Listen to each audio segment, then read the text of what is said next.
நாங்க அரசியலுக்கு வர்றது மக்களுக்கு சேவை செய்யறதுக்கு தானே தவிர ஊர் சுத்துறதுக்காக அல்ல. நானும் எத்தனை முறைதான் அவருக்கு விளக்குவது? திமுக என்பது கோடிக்கணக்கான தமிழ்நாட்டு குடும்பங்களுடைய முன்னேற்றத்திற்காக பாடுபடக்கூடிய கட்சி. அது மோடிக்கு புரியல. அது மட்டுமல்ல, தமிழ்நாட்டில் சட்டம் ஒழுங்கு கெட்டு போச்சுன்னு புது அவதூறு பிரச்சாரத்தை கிளப்பி இருக்கிறார். அதுக்கு ஏதாவது தரவுகளை ஆதாரங்களை சொல்றாரா? இல்லையே. நாம கேட்கிறது பாஜக மணிப்பூர் மாநிலம் 10 எரிஞ்சுது. அப்போ நீங்க எங்க போனீங்க? அந்த மாநில முதலமைச்சரை குறைந்தபட்சம் பதவி விலக வைத்திருக்க முடியாதா? இதுவரை நடக்காத கொடூரமா பெண்களை நிர்வாணப்படுத்தி ஊர்வலமா அடைச்சுக்கிட்டு போனாங்கள. அப்ப சட்டம் ஒழுங்கு சந்தி சிரிச்சுத. அப்ப ஒரு நாட்டோட பிரதமரா நீங்க என்ன பண்ணீங்க? வாயை திறக்கலையே.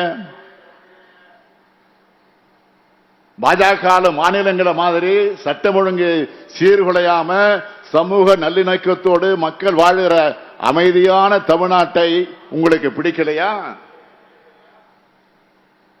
என் கையில ஒரு பட்டியலே இருக்கு. நான் ஆதாரத்தோடு தான் பேசுவேன்.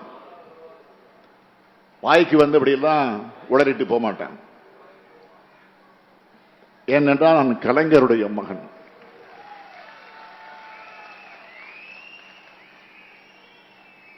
இதுல இருக்கக்கூடிய பெயர் பட்டியல் ஏதோ தேச தலைவர்களோ சமூக சேவர்களோ இல்ல.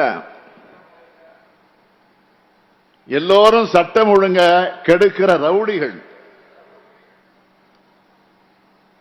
ஒரு 25 பக்கத்துக்கு பட்டியலோட வந்திருக்கிறேன். சரித்திர பதிவேடு குற்றவாளிகள் டேட்டா ஆதாரம் இருக்கு.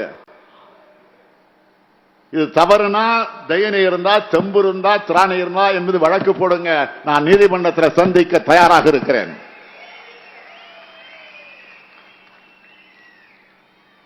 இந்த பட்டியலில் இருக்கிறவங்க எல்லாம் இப்ப எங்க இருக்காங்க தெரியுமா? இந்த பட்டியலில் இருக்கிறவங்க எல்லாம் எங்க இருக்காங்க தெரியுமா? அத்தனை பேரும் பாஜகவில் தான் இருக்காங்க. வழக்கமா இந்த பட்டியல் போலீஸ் ஸ்டேஷன்ல தான் ஒட்டப்பட்டு இருக்கும். 32 பக்கங்கள் கொண்ட இந்த பட்டியல்ல 1977 வழக்குகள் இருக்கிற 261 ரவுடிகள் இருக்காங்க. இவங்களுடைய பேர் என்ன? பாஜக என்ன பொறுப்பில் இருக்காங்க? இவங்க மேல என்னென்ன பிரிவுகளில் வழக்குகள் இருக்குன்னு இந்த பட்டியல்ல தெளிவா இருக்கு. எல்லா ரவுடிகளையும் உங்க கட்சியில வச்சுக்கிட்டு சட்டம் ஒழுங்கை பத்தி பேசலாமா? உங்ககிட்ட இருக்கிற உளவுத்துறை மூலமா இத கிராஸ் வெரிஃபை பண்ணுங்க. கொஞ்சம் என் மேல சந்தேகம் இருந்தா உங்ககிட்ட உளவுத்துறை இருக்குல்ல, கிராஸ் வெரிஃபை பண்ணீங்க. அதுக்கப்புறம் எங்களை பத்தி பேசுங்க பிரதமர் அவர்களே.